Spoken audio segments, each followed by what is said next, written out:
teman-teman, lanjut lagi episode 13 drama Snowdrop. Tegang dan penuh emosi, tapi nontonnya harus sabar ya guys. Sebelum Changsu ditembak, ternyata Nam Tae-il mengikutinya dari belakang.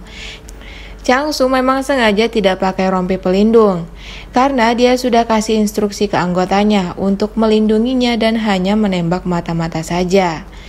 Permohonan Yungro tidak bisa dikabulkan Changsu, karena dia juga suruhan presiden. Setelah adegan tarik-tarikan, Yungro memilih melindungi Suho. Changsu udah tahu putrinya mencintai Suho. Kemudian tim SWAT menembak, dan yang ditembak adalah Changsu atas instruksi Nam Tae-il. Jahat banget Nam Tae-il, teman sendiri dibunuh. Hai, gemas banget sama Nam Tae-il ini. Lalu Pak An datang bersama reporter. Kameradzu kembali memaki Suho yang berkhianat.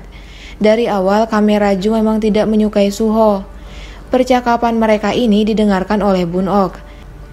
Bisa rusuh nih kalau Bun Ok beberin identitas asli Yungro.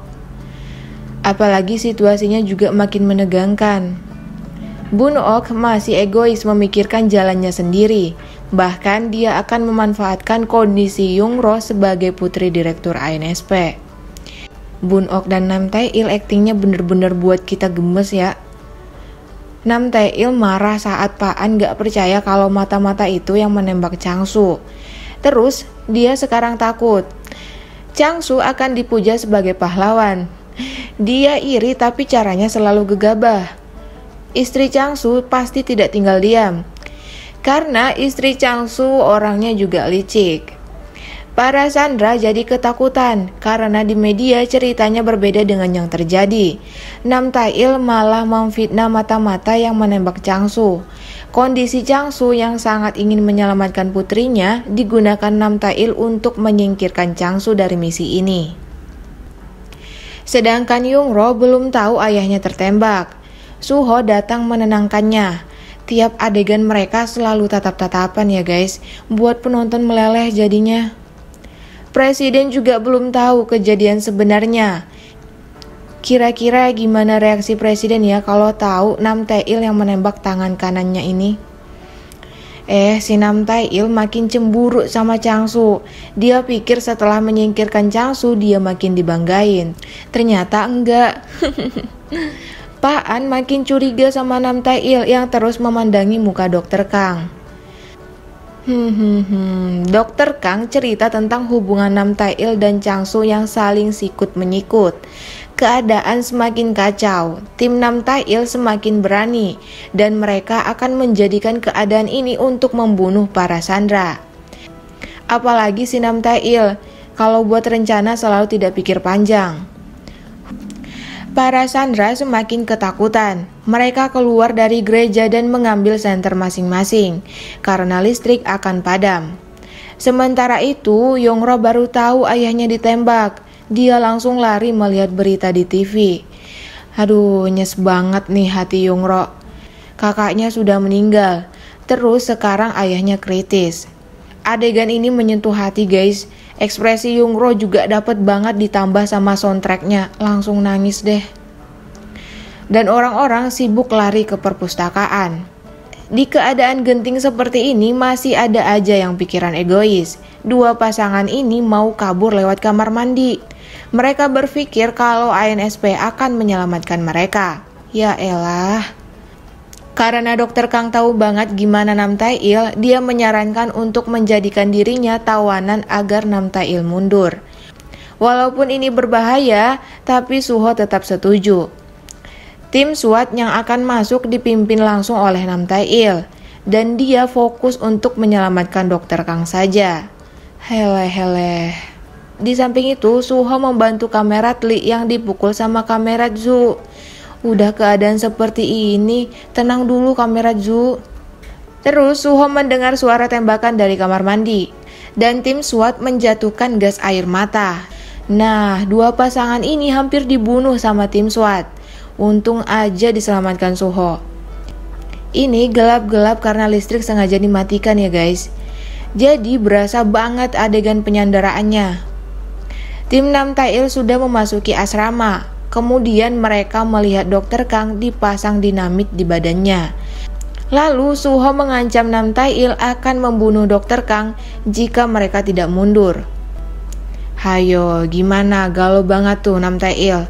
Kekasih tercinta jadi tawanan. Akting Dokter Kang juga meyakinkan sekali kalau dia tawanan. Padahal ini rencana dia sendiri. Nam Tae-il masih sempat membuka pelindung kepalanya untuk menunjukkan dirinya ke Dokter Kang. Kalau bagi Nam Tae-il ini adegan so sweet. Aduh, yang dimabuk kekasih gelap. Nam Tae-il juga percaya sama tangisan palsu Dokter Kang. Akhirnya dia memutuskan timnya untuk mundur. Gampang juga ya menipu Nam Tae-il. Terus dua pasangan ini sekarang sadar kalau ANSP nggak sebaik yang mereka pikirkan. Mata mereka perih akibat egois cari jalan keluar sendiri. Di samping itu, istri Changsu curiga kenapa suaminya bisa tertembak di misi rahasia ini. Dia merasa ada kejanggalan nih. Apalagi asisten Changsu juga nggak bisa menjelaskan dengan benar. Kang Hana menyamar sebagai dokter di rumah sakit Changsu dirawat. Kang Hana kesel melihat berita bohong di media, lalu dia melaporkan ke Kang Mo. Changsu masih belum sadar dan misi rahasia ini sudah dipimpin oleh Nam Tae-il. Lalu dia berencana akan meledakkan seluruh asrama. Posisi Suho semakin terpojok. Dokter Kang punya ide. Jalan satu-satunya adalah mengambil uang selatan yang dijanjikan ke utara. Kang Mu langsung gak setuju karena Dokter Kang bisa jadi tidak kembali ke asrama dan mereka akan mati sia-sia. Katanya nanti Dokter Kang akan melobi istri Pak An untuk mendapatkan uang itu. Namun Kang Mu masih belum percaya. Apalagi direktur, dia juga gak percaya. Memang sulit untuk mereka saling percaya karena awalnya mereka adalah musuh.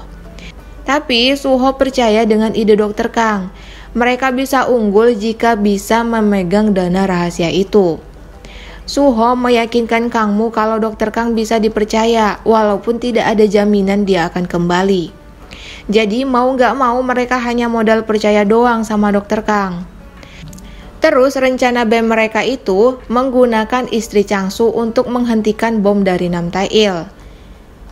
Kang Mu langsung menelpon Kang Hana. Terus Kang Hana menitipkan surat ke pembantu Changsu karena Kang Hana tidak bisa masuk. Setelah mereka bertemu, istri Changsu langsung pergi ke asrama. Sebelum Dokter Kang pergi, Suho bicara berdua dengannya. Kini Dokter Kang merasa diinginkan sekali sama Suho. Kemudian dia mengajak Suho untuk kabur ke negara lain setelah ini semua selesai. Duh, kesempatan dalam kesempitan banget ya Dokter Kang. Padahal jelas-jelas Suho tidak ada perasaan dengannya. Sabar ya Dokter Kang, sabar. Sementara itu, istri Changsu datang ke TKP. Dia sengaja menyuruh istri Nam Tae-il datang. Istri Changsu langsung to the point kalau Nam Tae-il berusaha membunuh suaminya. Lalu dia mengancam akan melaporkan ini semua ke presiden. Dia percaya presiden akan marah besar, apalagi Nam Tae-il punya masa lalu pernah mengkhianati komandannya sendiri. Nam Tae-il tidak takut dengan ancaman istri Changsu, malah istri Nam Tae-il yang kepancing emosi. Tiba-tiba ada telepon masuk dari asrama, rupanya itu dari Dokter Kang. Dia minta bantuan Nam Tae-il untuk keluar dari kamar mandi. Nam Tae-il senangnya luar biasa, bahkan dia mencium istrinya, biar gak ketahuan tuh. Dasar Nam Tae-il. Istrinya udah GR dikira Nam Tae-il makin cinta ke dia. Aduh. Dokter Kang masih menunggu jawaban dari Suho, tapi tetap belum ada jawaban. Di samping itu, Kang Mo menyuruh Kang Hana untuk mengikuti Dokter Kang. Setelah Dokter Kang keluar, dia pura-pura ketakutan gitu. Ditenanginlah sama si Nam Tae-il. Kang Hana diam-diam masuk ke rumah Dokter Kang. Banyak banget foto-foto mesra mereka. Kang Hana geli sendiri melihatnya. Terus dia memasang alat penyadap. Lalu datang Nam Tae-il. Aduh, udah kayak gak ketemu setahun ya sampai digendong gitu. Dan Dokter Kang juga pintar pura-pura manja gitu sama Nam Tae-il. Yang dikatakan dokter Kang memang benar, istri Pak An bisa mengontrol dan menghasut suaminya tentang keuangan. Di samping itu, Nam Tail sedang melapor ke Presiden atau Kode 1 tentang penyanderaan. Nam Tail menjelekkan nama Changsu.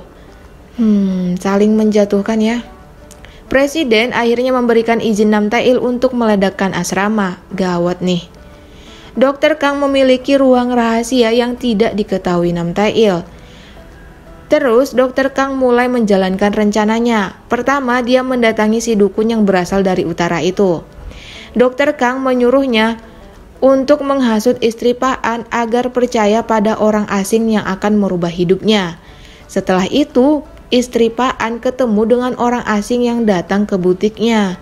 Rapi banget ya rencana Dokter Kang.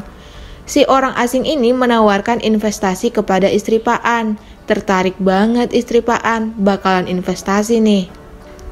Kembali ke Yungro, kasihan banget kondisinya.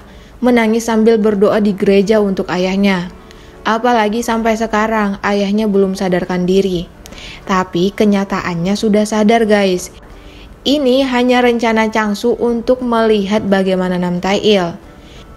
Dokter Kang adalah kelemahan Nam Tail. Nam Tail memberikan nomor paspornya dengan mudah. Lalu Dokter Kang menggunakan ini untuk membuka rekening rahasia. Kang Hana langsung melaporkan ke Kang Mu, namun Kang Mu berpikir kalau Dokter Kang tidak akan kembali. Ternyata Kang Mu masih berniat untuk menangkap Suho. Mereka berdua langsung mengeluarkan pistol masing-masing. Suho kecewa banget dengan mata berkaca-kaca. Kasihan banget ya, si Suho selalu dikhianati. Bagaimana cerita selanjutnya? Kita akan saksikan di episode 14. Thank you for watching and see you on next video. Bye-bye.